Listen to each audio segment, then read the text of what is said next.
be the right person. Bismillahirrahmanirrahim. Assalamualaikum warahmatullahi wabarakatuh.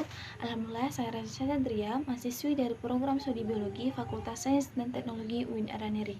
Video ini dibuat untuk memenuhi tugas dari mata kuliah Ekologi Perairan dengan dosen pengampu Pak Ilham Zulfahmi, MSI. Jadi, pada video kali ini saya akan mencoba menjawab pertanyaan-pertanyaan mengenai waduk, yaitu terdapat 4 pertanyaan. Pertanyaan pertama, benarkah keanekaragaman ikan di waduk lebih tinggi dibandingkan sungai? Jawabannya tidak. Untuk menghasilkan keanekaragaman ikan di waduk, maka memerlukan perhatian atau kedisiplinan terhadap yang membudidayakannya yang lebih tepat dan lebih berdisiplin, karena ikan yang di waduk itu bergantung kehidupannya terhadap lingkungannya. Maka untuk menciptakan kelestarian ikan di waduk itu, maka harus memeliharanya atau membudidayakannya dengan lebih ekstra. Sebaliknya dengan sungai itu merupakan aliran arus air yang tanpa batas, yang lebih luas dibandingkan dengan waduk, sehingga ikan yang ada di sungai itu lebih mudah dalam bertoleransi dengan lingkungannya, sehingga akan lebih banyak menghasilkan keanekaragaman jenis ikan di sungai dibandingkan dari waduk. Dan soal yang kedua itu, benarkah pembangunan PLTA berdampak negatif bagi kelestarian ikan? Jawabannya iya. Dalam pembangunan PLTA ini mempunyai dampak negatif terhadap kelestarian ikan, yang mana pembangunan PLTA akan yang membutuhkan debit air lebih banyak dan lebih cepat, sehingga akan mengangkat kotoran-kotoran atau sampah yang berada di kedalaman air ke permukaan, sehingga akan mengotori dan mencemari air tersebut, sehingga ikan akan mati dikarenakan ekosistem di sekitarnya tercemar. Dan yang ketiga itu, PLTA penting, kelestarian ikan juga penting. Bagaimana jalan tengahnya?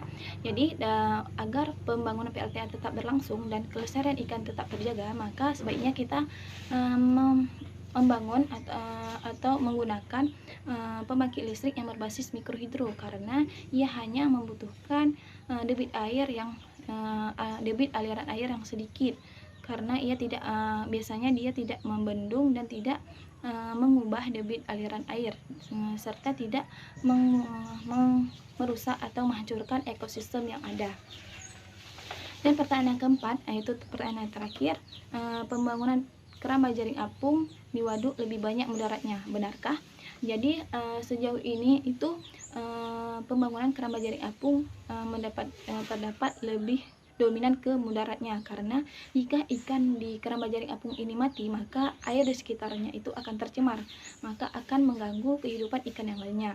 Lalu jika keramba jaring apung ini rusak, maka kotoran-kotoran yang ada di luar keramba jaring apung akan masuk ke dalam keramba jaring apung, dan ikan pun dapat keluar.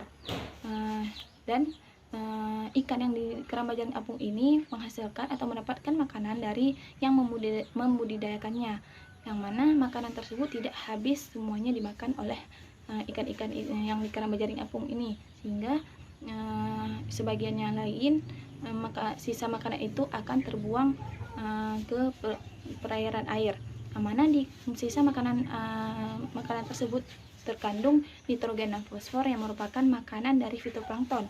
Jika kandungan nitrogen dan fosfor di suatu perairan itu meningkat, maka pertumbuhan fitoplankton akan melonjak, sehingga akan mengakibatkan menurunnya kadar oksigen di suatu perairan, sehingga sedangkan ikan yang berada di keramba jaring apung itu tidak dapat keluar, maka ia tidak dapat bertoleransi untuk mencari lingkungan yang dapat ia bertahan hidup, sehingga ia lama-kelamaan ikan di keramba jaring apung itu pun akan ikut punah. Mungkin hanya sekian yang dapat saya jelaskan, lebih dan kurang saya mohon maaf. Wabillahi taufiq wal hidayah. Wassalamualaikum warahmatullahi wabarakatuh. Hold me, but do I wanna call you mine?